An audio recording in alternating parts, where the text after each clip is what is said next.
హైదరాబాద్ లో జరగబోయే మనీ మంత్ర money manifestation classes కి ఇప్పుడే కాల్ చేసి రిజిస్టర్ అవ్వండి.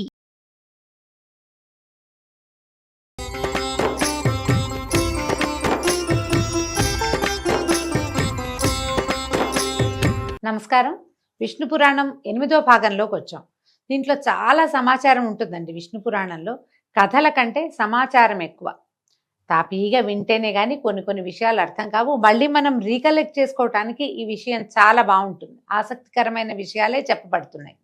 అయితే ఇప్పుడు సూర్యుడు ఏ రకంగా సమస్త భూతకోటికి అన్నపానాదులు ఇస్తున్నాడు అనే విషయాన్ని చెప్తున్నారు. సూర్యుడు 8 నెలల పాటు తన కిరణాల చేత భూమి యందున్న నీటిని ఆకర్షించి మిగిలిన 4 నెలలు వర్ష రూపంతో వదిలిపెడతాడు. మనకు తెలుసు, సైన్స్ పాఠం ఇది కదా. ఆ నీరు అన్నపానీయాలకి ఉపయుక్తం అవుతుంది. ఎట్లా వెళ్తుందంటే మేఘాల్లోకి వెళ్తాయి, నీటిని ఆకర్షిస్తాయి, నీళ్ళు ఎవాపరేట్ అవుతాయి, మేఘాల్లోకి వెళ్తుంది, మేఘాలు వర్షాన్ని కురిపిస్తాయి. దీనికి ఒక సీజన్ ఉంది ప్రత్యేకంగా, మనకు తెలుసు కదా.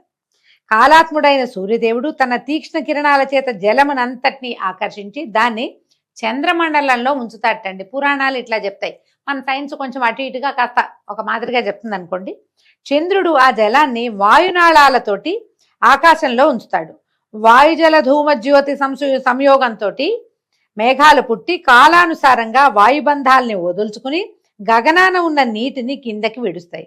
అదే వాన కురవటం అని చెప్పుకుంటాం. మనకి సైన్స్ పాఠం కాస్త తేడాగా కానీ ఇదే చెప్తుంది. పైన వ్యాపించిన సూర్యకిరణాల వల్ల గంగాజలం వానల జల్లులో కలిసి భూమికి వస్తుంది. ఆ విధంగా భూమిపై ప్రవహించే నీరు పుణ్యప్రదమవుతుంది. మనం ఇంకోటి కూడా చెప్పుకుంటామండి, వర్షపు నీళ్లు చాలా మంచివి. తొలి వర్షం కాకుండా వర్షాలు కురుస్తుంటే మొదటి రోజు కాకుండా రెండో రోజు నీళ్లు చాలా మంచివని చెప్తారు. అవి పట్టుకుని హెయిర్ కండిషనర్గా కూడా వాడుకోవచ్చు, తాగటానికి వాడుకోవచ్చు. వాన పడిందంటే ఎప్పుడో మన నెల క్రితం పాతి పెట్టిన ఆవగింజ నీళ్ళు మాకు పడేసింది, మొలిచేస్తుంది. అమృత తుల్యంగా ఉంటుంది అన్నమాట. వాన పడిందా అమృతమే ఇంకా భూమికి. అది ఎక్కడెక్కడెక్కడెక్కడి చెట్లు చిగురు చేస్తాయి. దేనివల్ల? ఒట్టిన రోజు నీళ్ళు పోస్తే అంత స్పీడ్గా రావు, వాన పడిందంటే వస్తుంది. దాంట్లో ఇన్ని రకాలు జ్యోతిషులు కలిసి ఉండటం వల్ల అనమాట. కృత్తిక నుంచి బేసి లెక్కలో ఉన్న ఆ నక్షత్రాలలో మేఘ సంబంధం అక్కర్లేకుండానే వాన కురుస్తుంది. మనకు తెలిసిందే కదా. దిగజాలు ఆకాశగంగలో వినోదంగా మునిగి తేలుతూ ఆ నీరు కూడా కిందకి చల్లుతాయిట. ఈ విధంగా వాన రూపాన నీరు పుడమికి వస్తుంది. అది స్నానానికి దివ్య తీర్థం అవుతుంది. మేఘాలు కురిసే వానలు నింపుగా నీటిని కలిగించడం వల్ల సస్యాలు ఓషధులు సమృద్ధిగా పుట్టి భూతకోటికి ఆహారం కలిగిస్తాయి. దాని చేత బ్రాహ్మణులు యజ్ఞాలు యాగాలు చేయటం, దాని చేత దేవతలకి తృప్తి కలగటము జరుగుతుంది. లోకంలో వేదాలు శాస్త్రాలు యజ్ఞాలు హోమాలు అన్నదానాలు జరుగుతున్నాయంటే వాటన్నిటికీ కారణం వర్షమే. ఆ వర్షం కురిపించే దేవుడే సూర్యుడు. ఆ మహానుభావుడు 2 దిక్కుల యందును ఉత్తరాయణ దక్షిణాయన సౌజ్ఞలతోటి సంచరిస్తూ ఉంటాడు. ఆ దేవుని రథాన్ని మునులు దేవతలు భుజగులు యక్షులు గంధర్వులు దైత్యులు అచ్చరల మంగళగమనాలతోటి రక్షిస్తూ ఉంటారు. మహావిష్ణువు శక్తి మూలాన పద్మబాంధవుడు సప్తర్షుల సూక్తాలతోటి దివ్యతేజో విరాజమానుడై లోకాల యొక్క చీకట్లని రూపుమాపుతూ ఉంటాడు. లోకాలకి ఆదిత్యులు అధిపతులుగా ఉంటారు.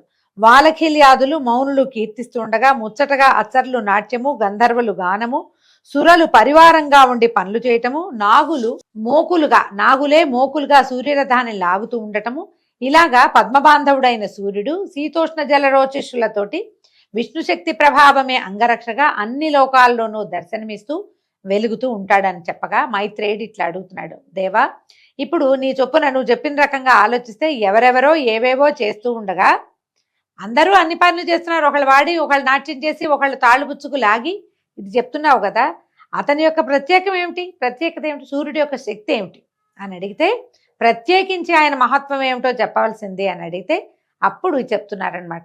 దేవతల్లో సూర్యుడికి ఇట్లా ప్రత్యేకమైన తేజస్సు కలగడానికి కారణము శ్రీహరి యొక్క దివ్య శక్తి ఆయనలో లీనమై ఉండటమే ముఖ్య కారణమట. ఆ తేజస్సుతో బ్రహ్మాండ మధ్యమునందున్నటువంటి కటిక చీకట్లని రూపుమాపుతున్నాడు. ఆదినారాయణుని అంశలతో ఒప్పినటువంటి రుజగ సామవేదాలు 3 కూడా ఆ సూర్యుని మూర్తి నుంచి వెలువడి 3 సంధ్యా సమయాల్లోనూ వినవస్తూ ఉంటాయి. అగ్నిజ్వాలతో రూపొందిన దీపము ఇంటి నడుమ నుండి ఇంటనున్న చీకటిని పోగొట్టినట్టుగా ఆ మహావిష్ణువు తేజస్సులోని సహస్రాంశము మార్తాండుని యందు సంక్రమించి బ్రహ్మాండ నడుమ వెలుగుని కలిగిస్తోంది. ఈ విధంగా చైత్రాదిగా 12 నెలలతో ప్రత్యేకముగా దేవ ఋషి యక్ష గంధర్వాదులతో కలిసి శీతోష్ణ జలాలు కిరణాలుగా విష్ణుతేజో విరాజమానుడై దేవపితృ మానవ లోకాలకి సూర్యుడు తృప్తిని కలిగిస్తున్నాడు. ఆ సూర్యుని కిరణాల యందున్న సుషమ్న అనే కళ చంద్రమండలానికి అభివృద్ధిని కలిగిస్తూ ఉంటుంది. సుషమ్న నాడి, మనకి ఈ పేరు కూడా తెలుసు కదా. అమృతమయములైన సూర్యకిరణములు వృద్ధి పొందిన చంద్రమండలమనందున్న అమృతమును దేవసమూహం కృష్ణపక్షమనందు ఆస్వాదిస్తూ భాసిస్తుందట. చంద్రుడు శుక్లపక్షంలో సూర్యప్రభ వల్ల పుష్టిని పొందుతాడు. ఆ అమృత కిరణుని వల్ల దేవతలకు అర్ధమాసము, పితృగణాలకు పూర్ణమాసము, మానవులకు సర్వకాలము తృప్తి కలుగుతూ ఉంటుంది. ఇదంతా సూర్యుడి వల్లే జరుగుతుందని విష్ణు పురాణం చెప్తోందండి. చంద్రుడి రథమునకు సంబంధించిన గుణాలు జలంలోంచి పుట్టాయి, జలమయాలుగా ఉంటాయి. మొల్ల పువ్వు వన్న కలిగినవి, తెల్లగా మొల్లలంటే మల్లెపూలు. వాటి నడక క్రమంగా ఉండదు. వాటి సంచారానికి ఆధారము ధ్రువుడు. కుడి ఎడమ భాగాలు కల్పాంతం వరకు నడుస్తూ ఉంటాయి. ఆ విధంగా అవి సూర్యరథాశ్వాల్లాగా దృఢ బంధములై సంచరిస్తాయి. చంద్రుని కిరణాలు వృద్ధి క్షయము కలిగి ఉంటాయి. చంద్రుని పుష్టికి ఆధారం సూర్యుడు. మనకు తెలిసిందే, 15 రోజులు బ్రైట్గా ఉంటాడు చంద్రుడు. తర్వాత ఏమవుతుంది, కిరణాలు తగ్గిపోతాయి. ఓసారి పొడుగ్గా సాగిన కిరణం రెండోసారి కూర్చగా అయిపోతుంది రెండో భాగంలో. కృష్ణపక్షంలో అమృతమయములైన చంద్రకిరణాలు ఒక్క కళ మిగులుగా దేవతలు పీలుస్తుంటారు. అవి ఎలా తగ్గుతాయంటే, మనకేంటంటే సూర్యగమనంతో చంద్రుడి కళ తగ్గుతుంది. అది పక్కకి తిరగటం వల్ల, భూమి పక్కకి వెళ్ళిపోవటం వల్ల నీడ పడిపోతుంది. కాబట్టి మనకి చంద్రుడు కనపడ్డ అనుకుంటాం. వీళ్ళేం చెప్తున్నారంటే చంద్రకిరణాలని దేవతలు తీసుకుంటారు, అందుకని ఉండదని చెప్తున్నారు. శుక్లపక్షంలో సూర్యకిరణ ప్రభావం చేత దినదినము వృద్ధి పొందుతూ ఉంటాయి. చంద్రుడిలో ఉన్న 15వ కళని పితృదేవతలు పానం చేస్తారట. అంటే దేవతలు తీసుకుంటారని చెప్పాం కదా, అందుకని ఈ 15వ కళ అమావాస్య నాడు ఉండే ఆఖరి కళని పితృదేవతలు తీసుకుంటారు. కాబట్టి అమావాస్య పితృతిథి అని చెప్తారు. ఆ రోజున పితృతర్పణం విడవటం కూడా ఆచారంగా కనపడుతుంది, చాలా ప్రాంతాల్లో చేస్తారు. అమావాస్య నాడు చంద్రుడు లతలయందుండి చెట్లలో అమృతం నింపి సూర్యుడిలో చేరతాడు. కనుక ఆ ఆకుని గోటితో గిల్లినవాడు బ్రాహ్మణ హత్య చేసిన పాపం చుట్టుకుని అధోగతుడై చాలా కాలం కష్టపాటుని అనుభవిస్తాడు.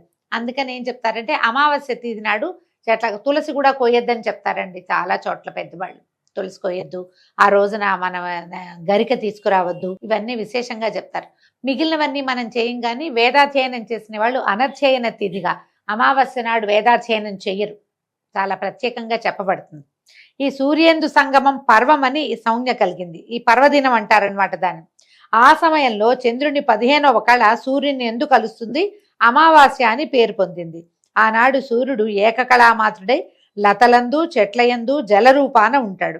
ఆ విధంగా లతలు, చెట్లు, ఓషధులు, పశువులు, మనుష్యులు, జలసంతతి చంద్రుని వలన సంజీవనం కలిగిన వాళ్ళు అవుతారు. ఈ సంజీవనం ఉంది, వాటి మధ్యలోకి అమృతం వెళ్ళింది, కానీ అవాళ మనం ముట్టుకోకూడదన్న విషయం ఉంది కదా, ముట్టుకోవద్దు అని చెప్తారు. అక్కడి నుంచి చూడండి, గాలి నుంచి అగ్ని నుంచి పుట్టిన రథమునందు వాయువేగం కలిగిన 8 గుర్రాలు లాగుతుండగా చంద్రుని యొక్క కుమారుడైనటువంటి బుధుడు ఉంటాడట. బుధుడు యొక్క గుర్రాల వన్నె గోరోజనం ఛాయ.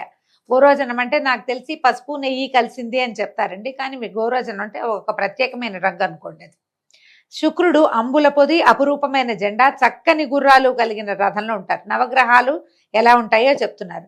అంగారకుడు కెంపు వన్న కలిగిన గుర్రాలు కలిగి ఉంటాడు, ఎర్రగా ఉంటాడు అంగారకుడు. అగ్నియందు పుట్టిన 8 అంచుల బంగారు రథాన్ని ఆధిరోహించి కనిపిస్తాడట. గురువు తెల్లని 8 గుర్రాలు పూంచిన బంగారు రథంలో ఉండి ఒక్కొక్క రాశి యందు ఒక్కొక్క సంవత్సరం సంచరిస్తాడు. సూర్యుడేమో ప్రతి నెల రాసులు మారుతాడు. ఈ గురువు ఏడాదికి ఒకసారి మారతాడనమాట. గురు సంక్రమణం కూడా జరుగుతుంది. శని చిత్రవర్ణములు ఆకాశం నుంచి పుట్టినవి అయినటువంటి గుర్రాలు పొంచిన రథం నందుండి ఒక్కొక్క రాశి యందు 2.5 సంవత్సరాల పాటు తిరుగుతాడు. ద్వాదశ రాశుల్లోనూ శని 2.5 సంవత్సరాలు ఒక్కొక్క రాశిలో కనిపిస్తాడు. ఇవన్నీ మనం ఈ జాతక చక్రాలు అవి చెప్పేటప్పుడు తెలుసుకుంటూ ఉంటామండి. రాహువు నల్లని 8 గుర్రాలు పూంచిన బూడిది వన్నయ్యగిన రథంలో ఉండి సవిలాసంగా సంచరిస్తాడు. తాను తిరుగుతూ ఉన్న నక్షత్రాలకు పర్వదినములందు సూర్యుడు గాని చంద్రుడు గాని వచ్చినట్లయితే పట్టుకుంటాడు. సూర్యుడిని కానీ చంద్రుడు కానీ, దాన్నే మనం గ్రహణంగా చెప్పుకుంటాం. రాహువు పట్టుకోవటం తెలుసు కదా మనకి. కేతువు లక్కరంగు వాయువేగం కలిగిన 8 గుర్రాలు పూంచిన పొగరంగు రథం నందుండి సంచరిస్తాడు. ఇవి కూడా మనకి క్లియర్గా మండపారాధనలో కనిపిస్తాయండి. ఇలాగా సూర్యాది గ్రహాలు, నక్షత్రాలు ధ్రువుని యందు దృఢబంధములైన వాయునాళాలు ఆధారంగా సంచరిస్తూ ఉంటాయి. చక్రధరిని ఆజ్ఞ ప్రకారము జ్యోతిష్ చక్రం ఈ విధంగా తిరుగుతూ ఉంటుంది. ఆ చక్రమునందున్న శింసుమారము రాత్రులందు చూచిన వారు పుణ్యాత్ములు ధర్మాత్ములు అవుతారు. మనం శింసుమారాన్ని ఎప్పుడు చూస్తాము తెలీదు మనకి. ఈ నాసా వాళ్ళు తీసిన ఫోటో వల్ల చాలా మంది దగ్గర ఆ ఫోటో ఉందండి. ఎవరి దగ్గరైనా ఉందేమో చూడండి, ఇంటర్నెట్లో కూడా దొరకడానికి అవకాశం ఉంది.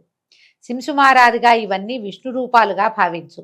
జ్యోతిష్ చక్రము, లోకాలు, నదీనదాలు, సముద్రాలు, పర్వతాలు, భువనాలు, దిక్కులు అన్ని జీవరాశులు విష్ణువే.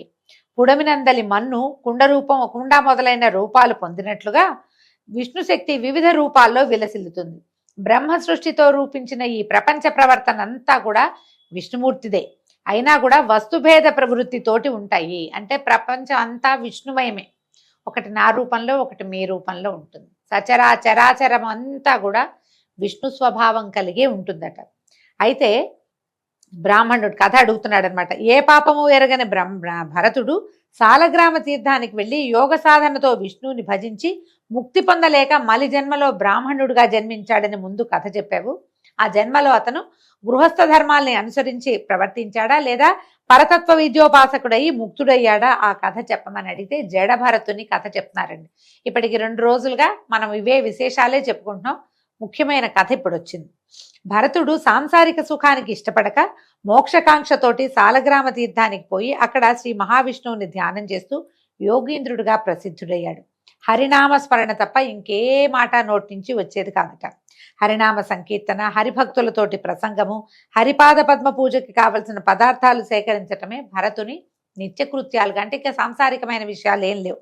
ఇలా ఉంటూ ఉండగా ఒకనాడు కొండదరినున్న తీర్థంలో స్నానం చేసి ఒడ్డున కాలోచిత కృత్యాలు చేస్తూ ఉండగా నిండు చూలాలైన ఒక లేడీ అల్లనల్లనా వచ్చి ఆ నదిలో నీరు తాగుతూ ఉండగా భీకరంగా ఒక సింహం తాలూకు గర్జన వినపడిందట.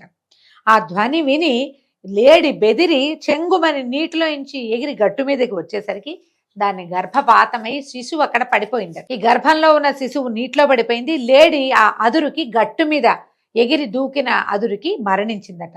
దాని గర్భం నుంచి జారి నీళ్లలో పడినటువంటి నీటిలో పడిపోయిన లేడి పిల్లని చూసి భరతుడు జాలిగుండెతో పరిగెత్తుకెళ్ళి దాన్ని ఎత్తుకొచ్చి మెల్లిగా తీసుకుపోయి తన ఆశ్రమానికి తీసుకెళ్లి పోషించాడు.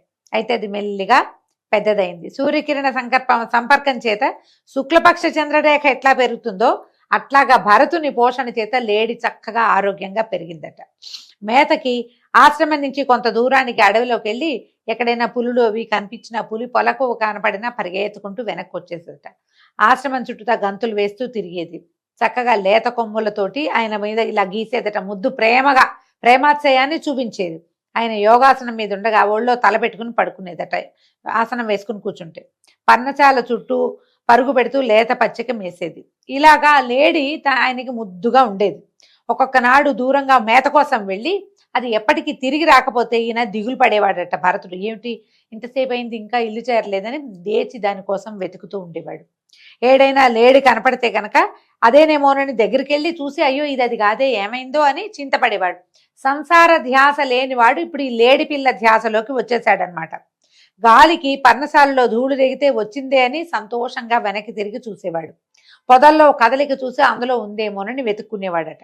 ఇట్లా ఆ లేడి పిల్ల మీద వ్యామోహంతో కర్తవ్యం మరిచి ప్రవర్తించే స్థితిలోకి వచ్చాడు. సతీ సుతులను, బంధుమిత్రులను, రాజ్యవైభవాన్ని విడిచి కైవల్యకాంక్షతోటి అడవికి వచ్చి యోగాభ్యాసంతో నారాయణుణ్ణి ధ్యానిస్తూ ఉన్నటువంటి భరతక్షితిపతి ఈ లేడి సంబంధంతో భ్రాంత చిత్తుడై కైవల్య ప్రాప్తికి దూరమైపోయాడు.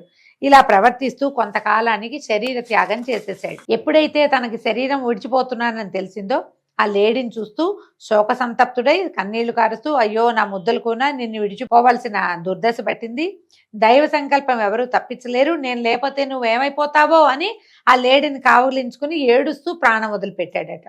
పూర్వజన్మ వాసన వదలక ఒక లేడి కడుపున పుట్టి తల్లిని విడిచి సాలగ్రామ తీర్థానికి పోయి మళ్ళీ యోగ పద్ధతిని అవలంబించాడు. మళ్ళా లేడిలాగానే పుట్టాడు. ఆ ప్రాణావశేషాన సమయంలో దేనిని చూస్తారో దానిలాగా జన్మిస్తారు.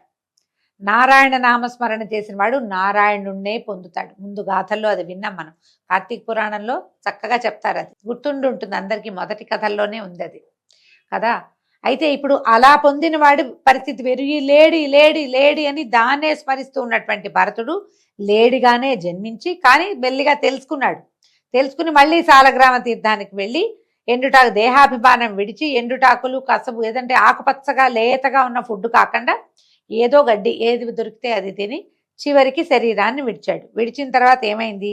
ఒక యోగి వంశంలో పుట్టి వేదాంక వేదాత్వ తత్వజ్ఞుడై జ్ఞాని అయి బ్రహ్మజ్ఞాని అయి స్వకులాచార ప్రవర్తనుడై పూర్వజ్ఞాన గరిష్ఠుడయ్యాడు.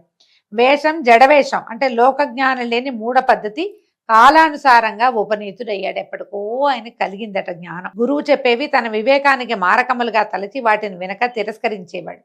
తొలి పుట్టుకలో లేడి సంబంధం వల్ల కలిగిన దోషం చేత అనేక దుఃఖాలు అనుభవించిన వాడు కనుక అందరూ ఆక్షేపించే పనులే చేసేవాడు.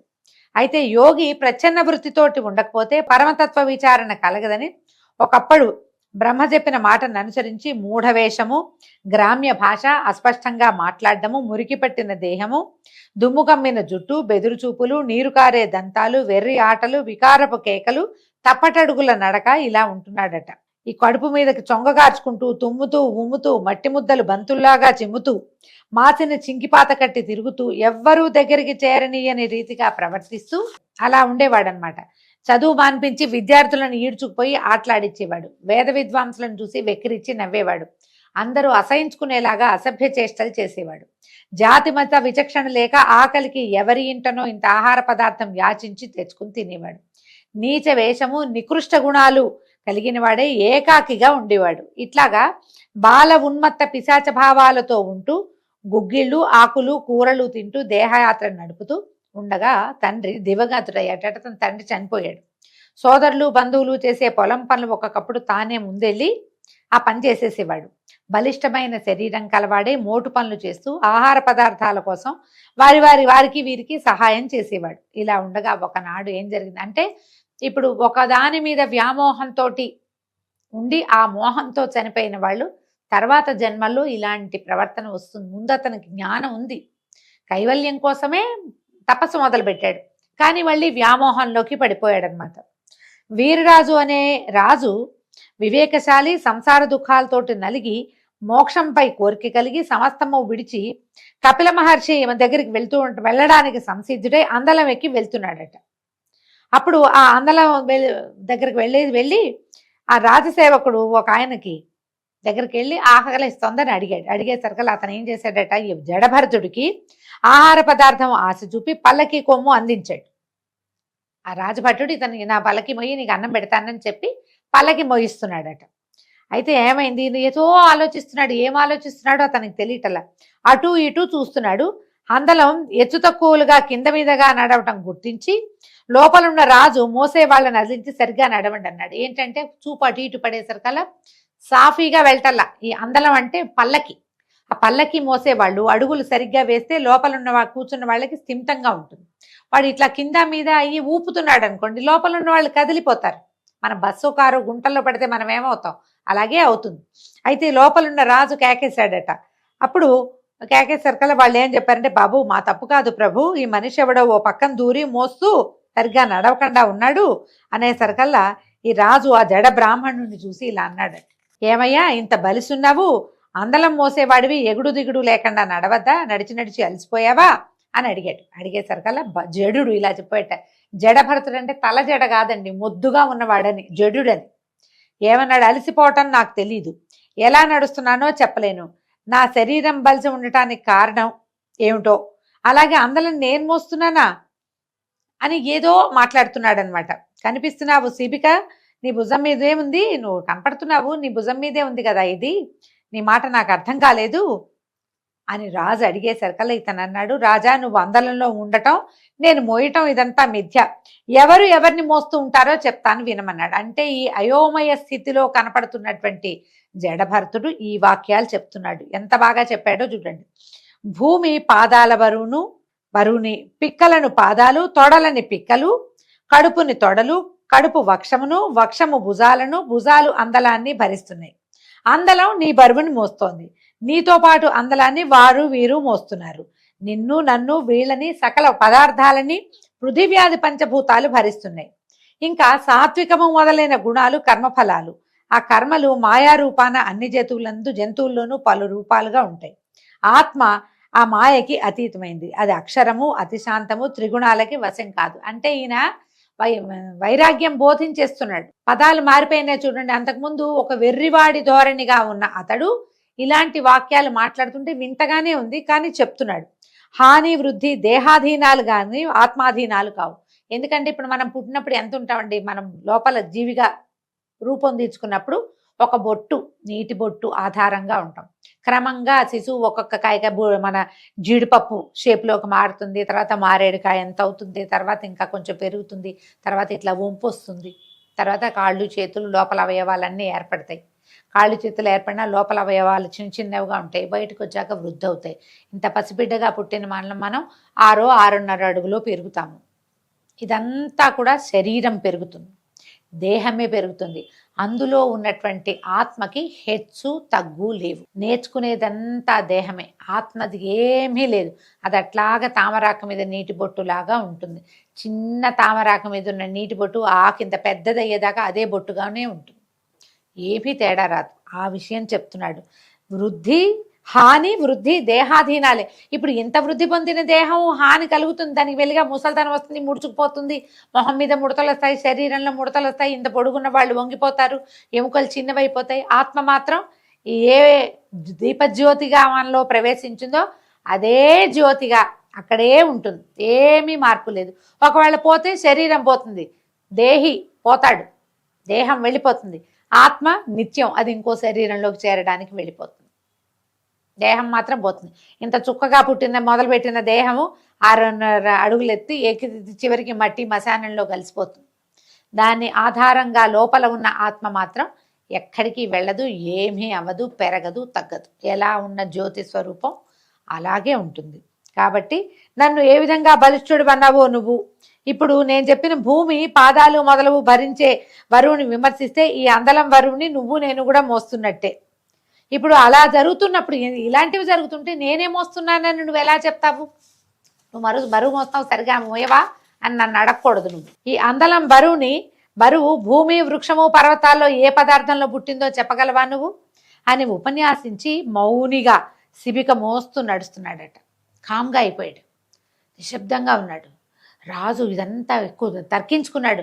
నేనేం విన్నాను, నాకేమర్థమవుతోంది, అసలు ఈ చెప్పిన వాడెవడు, దీనికి అర్థం ఏమిటి అని కొంచెం లోపల ఆలోచించుకునేసరికల్లా ఒక బ్రహ్మాండమైన విషయము జడుడుగా మొద్దుగా మాసిపోయి మకిలి పట్టిపోయిన మురికి వస్త్రాలలో ఉన్నటువంటి మహానుభావుడిలాగా కనపడ్డాడు. ఆ ఉన్నవాడు కనపడేసరికల్లా శిబిక ఆపు అని ఏం చేశాడట, గబగబా దిగి ఆ జడుడి పాదాలకు మొక్కి, మహాత్మా శిబిక విడు, దీన్ని వదిలిపెట్టేసి, తెలియక జరిగింది తప్పు, నేను పొరపాటు చేశాను, క్షమించు, నువ్వు ఎవరివి, ఎక్కడ వాడివి, ఇలా మూఢ పద్ధతిగా ఇలా మురికివాడిగా ఎందుకు తిరుగుతున్నావు అని అడిగేసరికల్లా ఇప్పుడు చెప్పాడట జడబ్రాహ్మణుడు, రాజా సోహం అనే వాక్యానికి అర్థం చెప్పడం అంత తేలిక కాదు. జీవులలో దేశకాలాల పరిస్థితుల్ని అనుసరించి చేసే కర్మలు, వాటిని అనుసరించి చేసే దాన ధర్మాలు, వాటికి తగిన సుఖ దుఃఖాలు అనుభవిస్తూ ఉంటారు. మనం చేసే కర్మల వల్లే మన సుఖంగానే దుఃఖంగానే ఉంటుంది, దాన ధర్మాల వల్లే అవి ఆధారపడి ఉంటాయి అనేసరికల్లా అప్పుడు రాజు అడిగాడు, నువ్వు బాగుంది, ఈ సోహం అనే దానికి అర్థం ఊహించి చెప్పటం కాదు, సాధ్యం కాదన్నావు, నువ్వు నిదానంగా చెప్పు, నేను నిదానంగా వింటానన్నాడు. నాకు అర్థం చెప్పు అనేసరికల్లా ఇప్పుడు ఈయన చెప్తున్నాడు జడభర్తుడు, సోహం అనేది ఆత్మకే చెప్పాలి, దేహాదులకు పరమాత్మకి సమన్వయించడం సరికాదు. నాలుక, దవడలు, పెదిమలు అనే వాటి యొక్క వర్తన నుంచే శబ్దం వెలువడుతుంది కనుక అహం అనేది విషయభూతం కాదు. కాబట్టి ఇవేవి సోహం నోట్లోంచి వచ్చింది కాబట్టి సోహం నోరే అని అనుకోవడానికి వీల్లేదు. కాలు, చేతులు, కడుపు, తల మొదలైన శరీరము ఆత్మ అని నిరూపించకూడదు. ఎందుకంటే ఇవన్నీ ఇక్కడే ఉంటాయి, ఇవి ఇక్కడ పుట్టాయి, ఇవి ఇక్కడే ఉంటాయి. ఆత్మ ఇక్కడ పుట్టింది కాదు. నీకు నాకు మిగిలిన లోకాలకి పరముడై ముల్లోకాలలో ఏకాకారుడై ఉన్నటువంటి సుచరిత్రుడు సోహం అనే మాటకి చెప్పదగినవాడు భగవంతుడు అన్నమాట. అఖండ పరిపూర్ణ మహత్వంతో లోకములందు ఏకమై కలిసి ఉన్న పరమాత్ముణ్ణి కాక దేహమునందు సోహం అనే మాటను సరిపెట్టడం వివేకశీలుని లక్షణం కాదు. ఈ సోహం అంటే నేను దేహిని అని చెప్పడానికి వీల్లేదు. ఇదంతా ఉన్నవాడు, ఈ ప్రతిదాని ప్రవర్తనకి కారణమైన వాడు వేరే వాడై ఉన్నాడో భగవంతుడు, అతని యందే ఈ సోహం అనే దాన్ని మనం చెప్పగలుగుతాం. నేనెవరు అని అడిగితే నేను ఫలానా పేరు చెప్తే అవదు. ఈ పేరు శాశ్వతం కాదు, ఈ శరీరం శాశ్వతం కాదు. శాశ్వతమైనది నిత్యమైనది ఏది అంటే ఈ భగవంతుడే అని చెప్తున్నాడు. ఇదిగో ఇంతకుముందు మనం చెప్పుకున్నటువంటి శింశుమార చక్రము, అందులో ఆయన మకరపుచ్చంలో ధ్రువుడు ఉంటాడు. ఈ సూర్యచంద్ర గ్రహాలని తిరుపుతూ ఉంటాడు. మనం ముందు చెప్పుకున్నదంతా ఈ జడభరతుడు రాజుకి వివరంగా చెప్పాడు. చెప్పేసరికల్లా ఆశ్చర్యపోయాడు అనమాట రాజు. ఇంకా ఏ ఏ వివరాలని ఈ జడభరతుడు రాజుకి చెప్పాడు, ఎట్లా భగవంతుని సృష్టి ఏ రకంగా ఉన్నదో మనం వివరంగా రేపు ఉదయం విందామండి. అంతవరకు సెలవు. నమస్కారం.